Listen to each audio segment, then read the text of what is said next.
누가복음 19장입니다. 5절, 6절을 다 같이 한번 합독하도록 합니다.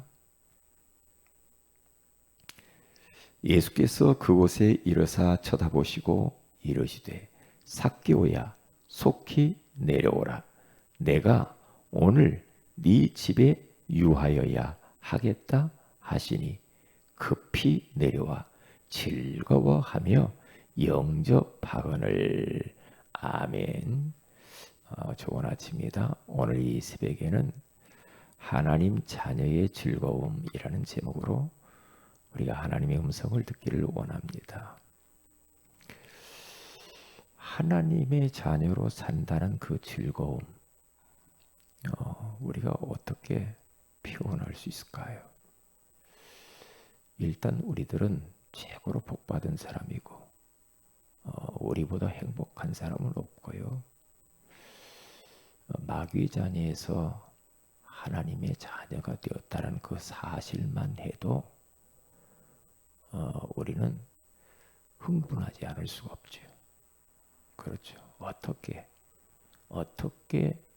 나 같은 자가 하나님의 사랑을 받을 자격이 없는 내가 하나님의 사랑을 받았으니 어찌 우리가 기쁘고 즐겁고 행복해하지 않을 수가 있겠어요. 그렇잖아요. 남은 나를 모르지만 내 자신은 우리 자신들을 알잖아요. 나를 알잖아요. 그러니까 하나님의 자녀가 될 자격이 없어요. 너무 허물이 많고 복음을 알아가면 알아갈수록 더 내 자신의 부족한 것들이 드러나요. 참. 어찌 나같이 이렇게 부족한 인생을 하나님이 사랑하실까? 하나님이 자녀 삼으셨지? 너무나 고맙다. 감사하다. 그래서 이 하나님의 사랑을 내가 매일매일 느낄 뿐만 아니라 또 나도 하나님을 사랑해야지. 왜? 그냥 하나님이 나를 사랑하는데 조건이 없어. 네가 이렇게 했으니까 내가 이렇게 해주고, 네가 이렇게 잘못했으니까 내가 벌 주고. 우리 하나님은 그런 하나님은 아니잖아요. 내가 허물이 많음에도 불구하고 못된 구석이 많음에도 불구하고 하나님이 사랑하는 거예요. 하나님이 나를 받아주시고 하나님이 나를 찾아와 주시고 하나님이 찾아오셔서 나의 인생을 미래를 인도해 주신 그 하나님의 사랑 얼마나 참 감사해요. 그래서 하나님 자녀로 사는 그 즐거움, 아무도 삭개오를 찾아봐 주는 사람이 없어요. 오늘 본문을 보니까 죄인이고 삭개오가 지나가면 뒤에서 수근수근하고 못된 놈, 나쁜 놈, 도둑놈, 어떻게 동족의 피를 빨아먹어? 얼마나 그랬을까요? 그러니까 그 시선, 사람들의 그 시선이 굉장히 삭개오는 힘들었을 것 같아요. 얼마나 힘들었겠어요? 생각해 보세요. 그래서 그는 늘 마음이 공허했고 부자인데 돈 많은데 나름 성공했는데 늘 마음이 허전해, 외로워, 고독해. 주변에 사람이 없어. 우리가 그러잖아요. 내 주변에 사람이 자꾸 멀어져 가. 사람이 떨어져 가. 그러면 참 힘들잖아요, 우리도. 그런데 반대로 사람들이 자꾸 찾아와. 가까이 해줘. 친구하자고 그래. 사랑한다고 그래. 그러면 얼마나 행복합니까? 그렇죠? 그런데 삭개오의 주변에는 사람이 없어. 그러니까 얼마나 공허하고 외롭고 그 자신의 또한 영적 문제도 있고, 그렇죠? 또 자기의 자신의 몰골을 보니까 키가 작아 컴플렉스에 붙잡혀 있고. 그러니까 죽고 싶었을 겁니다. 죽고 싶었을 거예요. 그런데 예수님이 자기를 찾아와 주셔서 자기를 향하여 쳐다보시고 눈길을 주시고 이름을 불러주셨어요. 그러니까 지금 예수님이 삭개오의 집 앞에 지나가는데요. 그 수많은 사람들이 있었지만은 예수님의 시선은 삭개오에게 있거든요. 왜냐? 삭개오를 찾아오신 거예요. 그렇잖아요. 찾아오셔서 사랑의 눈빛 그리고 사랑의 음성, 삭개오야 내려오라, 내려와라. 내가 오늘 네 집에 가서 좀 신방 좀 해야 되겠어. 내가 너보고 좀 같이 하고 싶구나. 응? 그러니까 우리 주님께서 그 집에 들어가시고 삭개오는 그 예수님을 영접하고 얼마나 즐거워했는지 몰라요. 그러면서 대접도 했겠죠. 응? 그때에 삭개오가 변화되었어요. 변화돼요. 그러니까 자기의 재산을 다 나눠줬다고 그러잖아요. 그때 우리 예수님께서는 이 집에 구원이 이르렀다. 구원의 축복을 주시죠. 이 사람도 아브라함의 자손이 되었다. 그렇게 말씀하잖아요. 그리고 나는 이런 삭개와 같은 자를 위해서 이 땅에 온 거야. 이렇게 병든 자, 외롭고 고독하고 그리고 친구가 없이 저렇게 힘들어하는 삭개와 같은 저런 죄인, 그런 죄인을 위해서 내가 이 땅에 십자가에 지신 거야. 그러니 삭개오가 어떻게 변했겠습니까? 얼마나 즐거웠을까? 얼마나 기뻤을까요? 얼마나 행복했을까? 그러면서 그 예수님의 사랑, 그 예수님의 눈빛, 그러면서 그 삭개오는 사람들에게 이 예수님 소개했을 거예요. 이 복음 전했을 거예요. 아마 제자로 따라 나서지 않았을까? 그랬죠. 하나님의 자녀로 산다는 거, 하나님의 사랑을 느끼면서 사는 거예요. 하나님의 사랑을 받는다는 것을 느끼면서 사는 거. 하나님의 사랑을 받았고 지금도 하나님의 사랑은 멈추지 않고 우리를 향하여서 계속해서 흘러내려오게 돼. 조건이 없어. 우리를 사랑하는데 너 이래서 안 돼, 저래서 안 돼. 그러지 않죠. 그냥 무조건 사랑해요. 창세전에 내가 너를 택했기 때문에. 널 위하여 내가 십자가에 피 흘려 주님이 죽으셨기 때문에. 그 사랑. 그렇죠.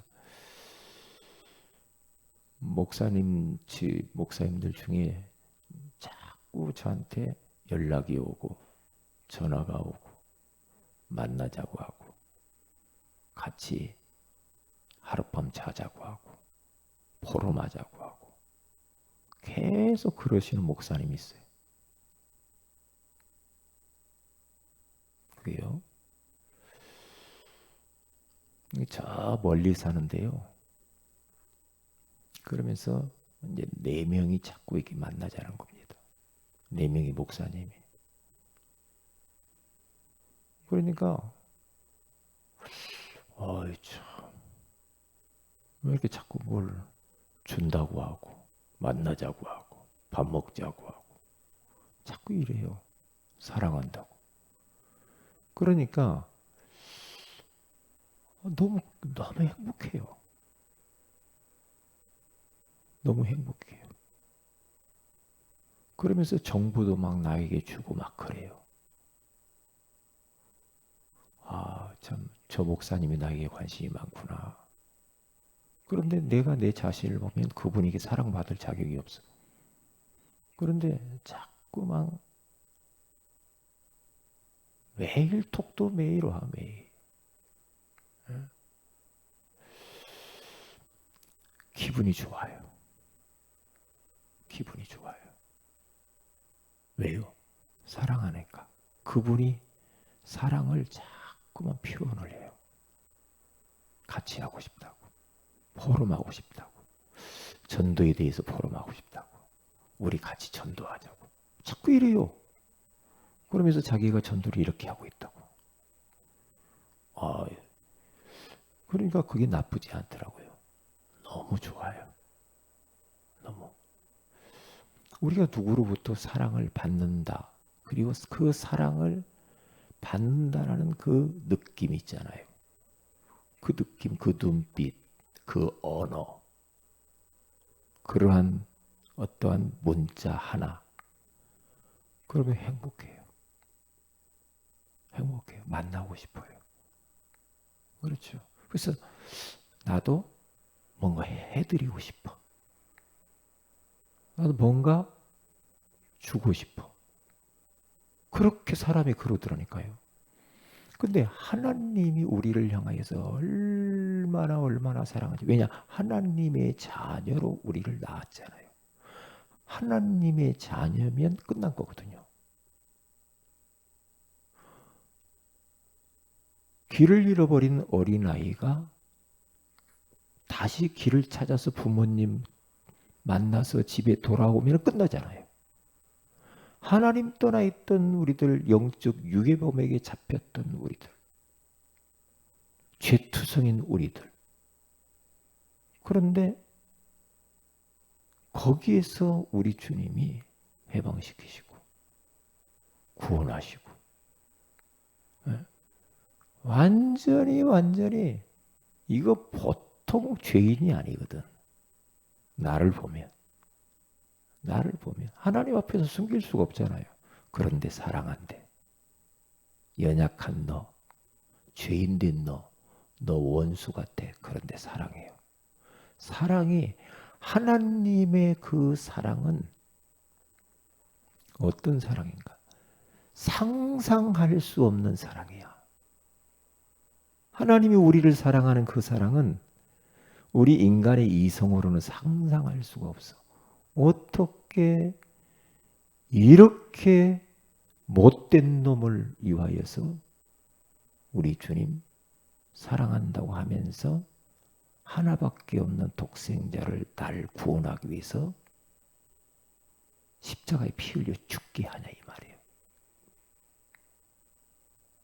양손과 양발에 대못을 박히시고 옆구리에 창을 받으시고 가시면류관을 쓰시고 심포도주를 먹고 채찍에 맞으시고 온갖 조롱을 당하고 옷을 벗김을 당하고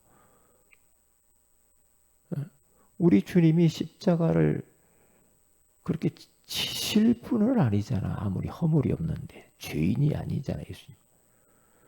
그런데 날 건지시려고 지옥의 불구덩이에서 운명과 사주팔자에서 그렇잖아요.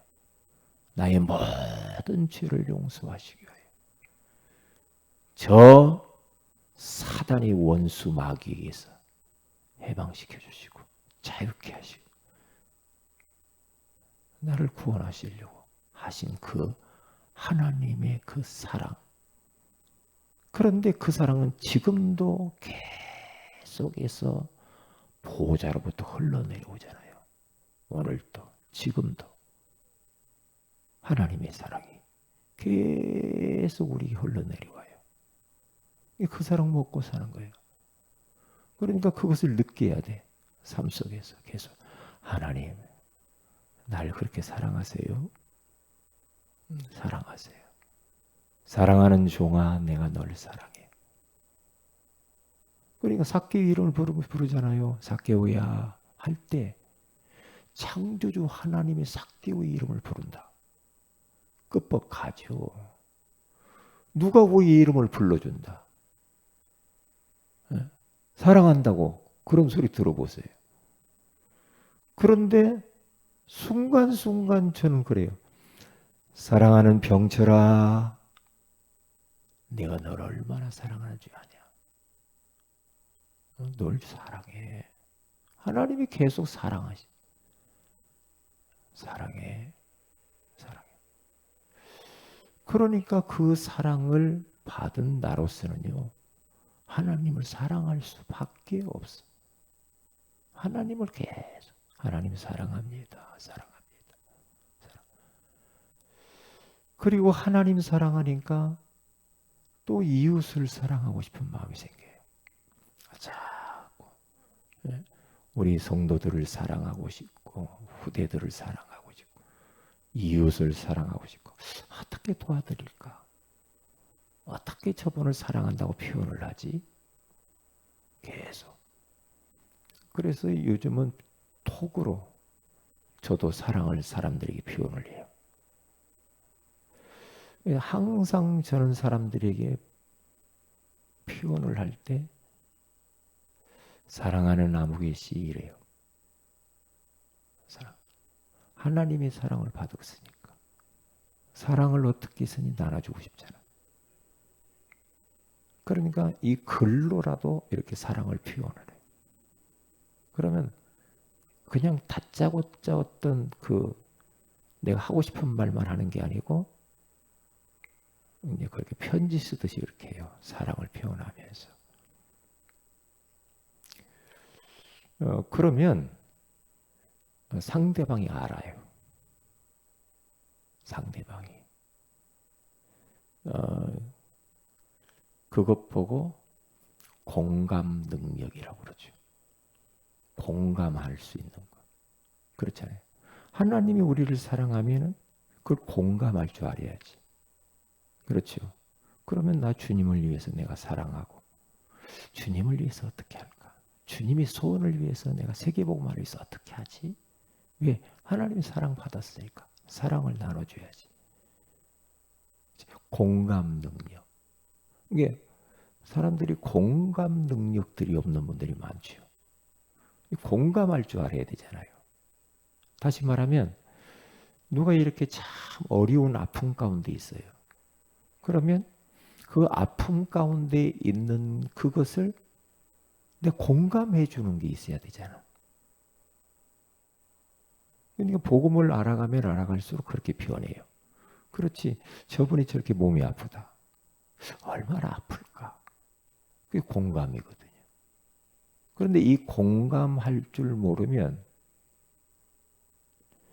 사람을 얻을 수가 없어요.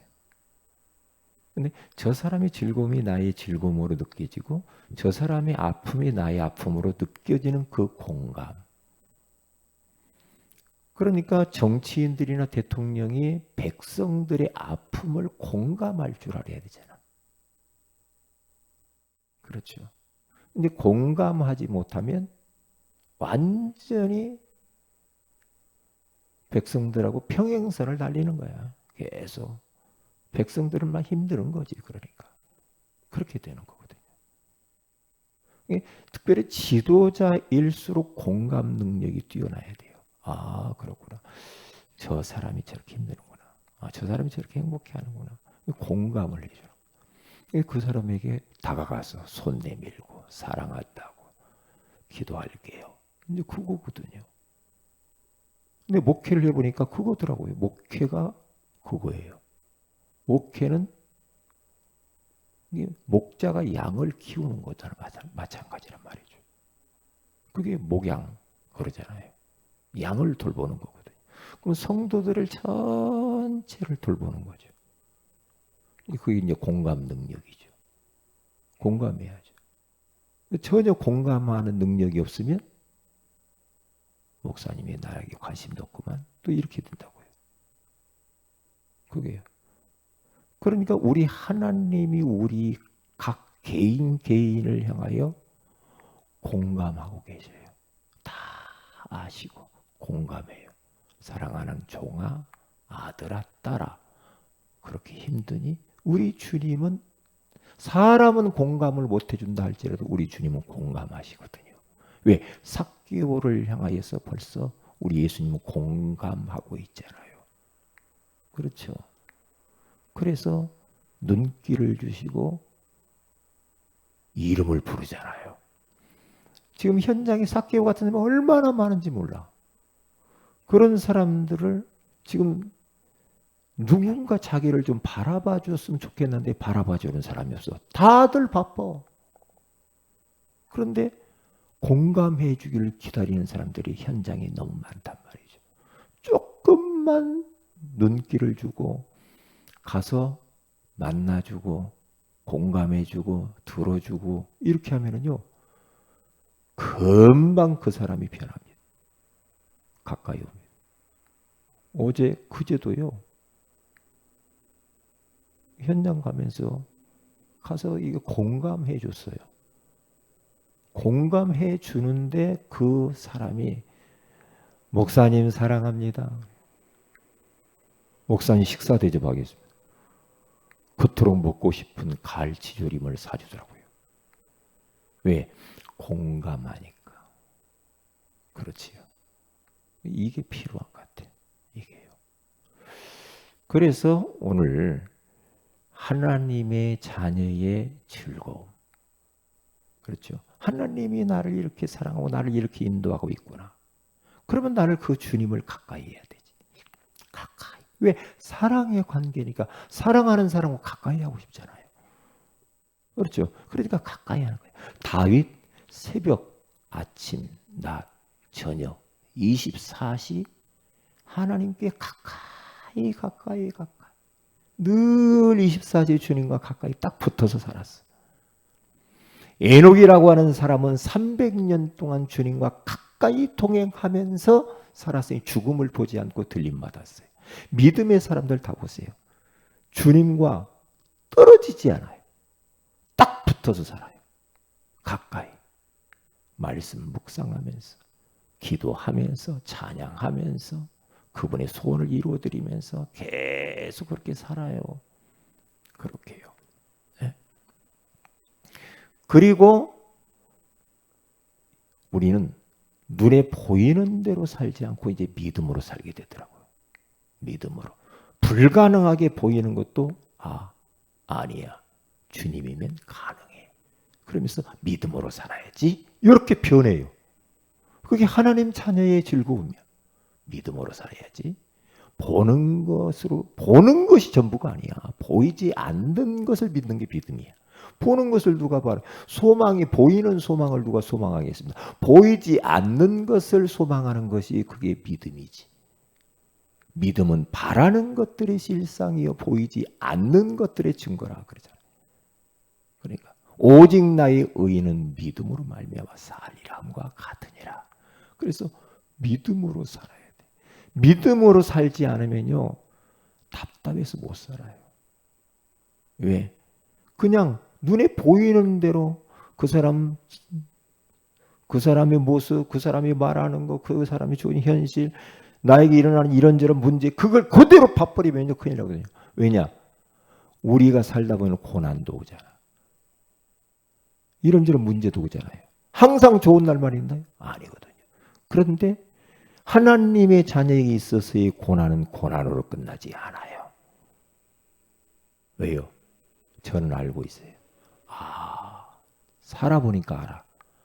고난이 고난으로 끝나는 게 아니네. 이것을 통하여서 하나님은 이 고난과 문제라는 도구를 통하여서 많은 일을 하시는구나. 더 큰 응답이 있구나. 하나님이 이런 고난을 통하여 나를 막 바꾸시는구나. 나를 갱신시키시고 하나님의 자녀답게 만드는구나. 전도자답게. 그러니까 내가 못 보던 것도요. 내가 내 자신 잘 못 보잖아요.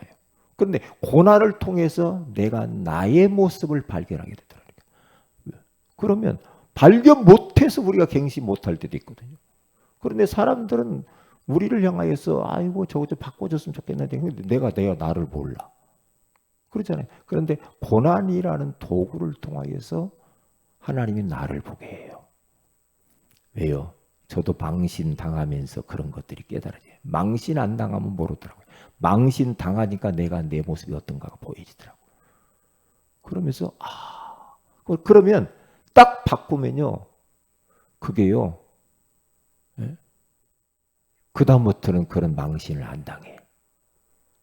그게요. 왜? 그게 고난을 통한 하나님의 응답이요 축복이더라 이 말이죠. 오늘 또 하나님의 자녀의 즐거움을 마음껏 누리시면서 사시기를 주의 이름으로 축복을 드립니다. 기도합니다. 하나님, 오늘 또 하나님이 얼마나 우리를 사랑하시고 인도하시고 축복하시는가, 이 어마어마한 즐거움을 찬양하며 기뻐하며 우리가 오늘 또 승리하게 하여 주시옵소서. 특별히 우리 한슬 자매가 이제 머리에 이 혹을 제거하는 수술을 해야 되는데 이 모든 것들을 주님께서 인도하여 주셔서 좋은 의사 선생님을 만나고 잘 수술받고 건강한 모습으로 치유되어져서 이번 기회를 통하여서 더 하나님께 가까이 나올 수 있도록 도우시고 후유증이 없도록 인도하여 주옵소서. 주 예수님 이름으로 기도합니다. 아멘. 하늘에 계신 우리 아버지 이름이 거룩히 여김 받으시오며 나라의 임하옵시며 뜻이 하늘처럼 같이 땅에서 이루어지이다. 오늘날 우리에게 일용할 양식을 주옵시고 우리가 우리에게 죄인자를 사해 준 같이 우리 죄를 사해 주옵시고 우리를 시험에 들게 하지 마옵시며 다만 하겠소 구하시옵소서. 대개 나라와 세와 영원히 아버지께 영원히 싸움나이다. 아멘. 기도하십시다.